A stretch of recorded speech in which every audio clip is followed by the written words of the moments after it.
To any and all people worried about cockblocking, this is a red alert. I repeat, this is not a drill. Recently, a cockblocking threat of the highest order has been brought to my attention. This threat is not yet contained, and as we speak, those responsible for it continue to spread dangerous misinformation that has far-reaching implications regarding the blocking of cocks. This is a full-on assault, and they are cock-blocking on several fronts. First, they're spreading lies about the physical effects sex has on women, trying to make sure women become absolutely terrified of having sex with men. Their claims aren't necessarily original. The prevalence and persistence of them outside strict puritanical religious groups is unusual. The most common claim is that sex deforms and mutilates women's genitals, making them ugly, discolored, misshapen, and causing them to change in ways that make sex less enjoyable to men. As this is coming from men who see women as existing only for the purposes of their sexual gratification, and who are not able to appreciate anything about women as human beings, valuing women only to the extent that they find us hot and can get sexual gratification from us. And perhaps these men want to do things to women that would severely, permanently damage women's bodies, but this is not a consequence of having sex with men who are not violent psychopaths. The effects they assume sex has on women might likely do stem, from their lack of experience with adult women, as they seem to think the genitals of adult women should look just like a child's or like a sex doll. There are also other ridiculous notions that they spread about women storing sperm for prolonged periods of time in their body, and this affecting them, causing them to become bloated, or it flooding women's brains and making women sad or insane, or not able to pair bond. They also claim that women who have had sex can be easily identified through physical examination, or just the way their body is shaped, or even their expression or attitude. All of this, of course, is not true at all. And being that many women have pushed entire human beings through their birth canals and our bodies recover, the idea that one or any number of penises is going to damage or drastically change women's bodies through the course of having normal, non-violent sex is pure fantasy. Now, these cockblockers seem divided on whether or not women can enjoy sex, but agree that it shouldn't matter because women's sexual pleasure, if possible, is not the point. In their minds, we exist only to please men. And this is the second front of cockblocking, spreading myths about women's ability to enjoy sex, claiming that it is immoral for women to enjoy sex, or that women who expect their sexual pleasure be of equal importance to their partners are just being unreasonable. That the inclusion or discussion of their sexual desires or needs is baggage, or somehow makes sex less pleasurable for men, even shaming women who need more than penetration to climax as broken, despite this not only being perfectly normal and healthy, but the norm for the vast majority of women, and just a fact of women's anatomy. To the self-centered misogynist, they expect women just appear as soon as you need them and agree immediately to whatever sex act you want, no matter how degrading, violent, disgusting, painful, and that we will just immediately and continuously orgasm as a result of this man using our body for sexual gratification in whatever way he wants to, and we will do so in the most erotic sounding and looking way possible for his benefit, because that's what really matters, not the experience itself. And, of course, as soon as he's done, we just disappear, because we are merely an object for him to inflict his sexual desires on. Our pleasure is just a byproduct of him using us for sex.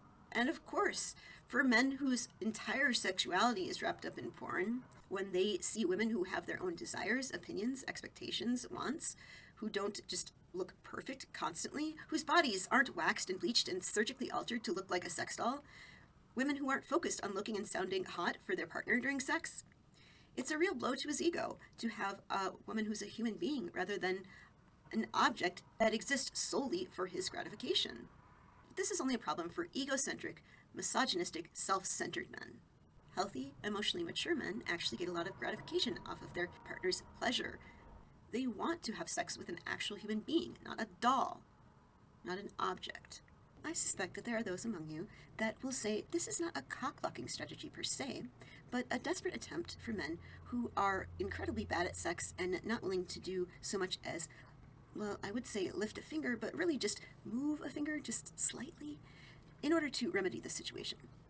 And while that's not wrong, the ultimate effect of this belief that women should not enjoy sex and in fact should be shamed for enjoying sex, this is another piece of misinformation they are spreading, that men should not care about women's sexual pleasure. It should only be something that happens as a byproduct of men enjoying sex, Not because any man should ever do anything to make sex more enjoyable for a woman, because this is emasculating and is not what a real man does, and women's needs should always be secondary to men's, and blah, blah, blah, blah, blah.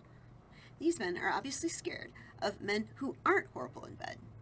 And I'm sorry, but if you are a sexually active man, there is no excuse for you to be bad at sex, ignorant of what pleases your partner, or unconcerned with whether or not the person you are having sex with is enjoying themselves at all times. This is a cock-blocking strategy, plain and simple. Even if this strategy were effective for the men in question, the men who make the bare minimum effort and those men who are actually good in bed should not have to suffer due to the selfishness and ignorance of those who don't even bother. Lastly, these misogynistic cockblockers are attempting to make sure that women's status and reputation are harmed by having sex. They perpetuate the idea that women having sex with men makes them impure, less desirable. It makes women, according to them, incapable of loving another person in the future. And as you can see, the insecurities of these men are on full display.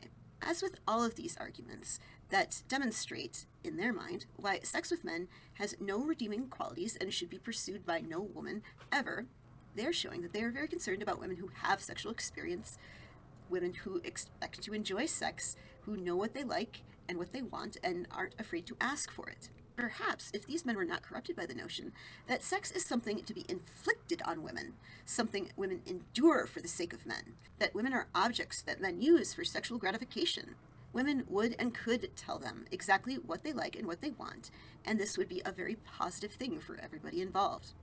But these are not men who are looking for an equal partner to share pleasure with. They want someone who they can control, and they will do so with lies, shame, often even things like coercion, threats, or even violence. These are insecure men. These are dangerous men.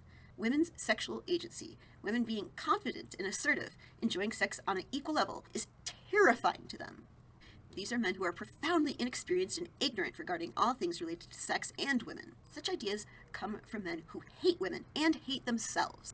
They have a strong desire to punish women and to see women suffer. And because they can enjoy sex with women, they don't want to see any men enjoy sex with women. Whether they admit it or not, it is obvious that they are jealous of men who don't hate women, who are happy because all the great women in their lives, both as friends and lovers. And this last cock-blocking conspiracy is perhaps the most insidious. It spreads the idea that having sex makes women intrinsically less valuable, disgusting, worthless, and unlovable. It somehow corrupts women's very nature. Their very souls are corrupted by having sex. And what does that say about men?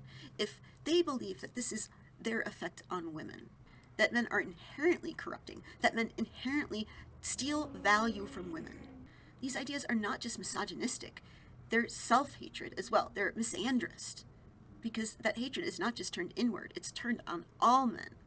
Though so many of these men are drawn into the red pill because they cannot find women to sleep with, ultimately the red pill and the misogyny it teaches makes sex with women impossible, not only because women don't tend to like men who hate them, but also by hating women, they can't find any pleasure in sex. Why would you if you hate women? Which ultimately leads them down much darker paths. Luckily, most of them will not sexually assault or abuse women. Most of them will end up very isolated and alone. But it is true that the common thread throughout many forms of antisocial behavior, whether it's sexual assault or domestic violence or even mass shooters, is a deep, seething hatred of women and a feeling of entitlement to their bodies. And that's the goal of anti-feminism, is misogyny. Anti-feminism, the red pill, the manosphere, they want to shame men for appreciating anything about women, liking women, considering what women think and want, valuing women, doing anything kind for women, appreciating women's intelligence and skills, personality, anything but their ability to sexually gratify, be sexually appealing to, and serve men, which is what they see as women's roles. If you like sex, if you like women, if you like sex with women, and you hate cockblockers, then you should see the red pill as enemy number one. Call out these cockblockers for what they are. Sad, pathetic men who can't sexually satisfy women and want to blame everybody but themselves. They are spreading lies that make it seem as if there is no reason any woman should ever want to have sex with a man. They are projecting their failings, their insecurities on all men, and it's just not true. Call them out. Don't give in to their bullshit. Let them know that you are proud to enjoy sex with women, to value women for a variety of reasons that aren't related to your ability to penetrate them and your sexual attraction to them. Because hating half of humanity is not a great way to live, and they won't stop till everybody is as miserable as they are. Thank you for listening. So down with cockblockers, and don't forget, misogyny, after all, is the biggest cockblocker of all.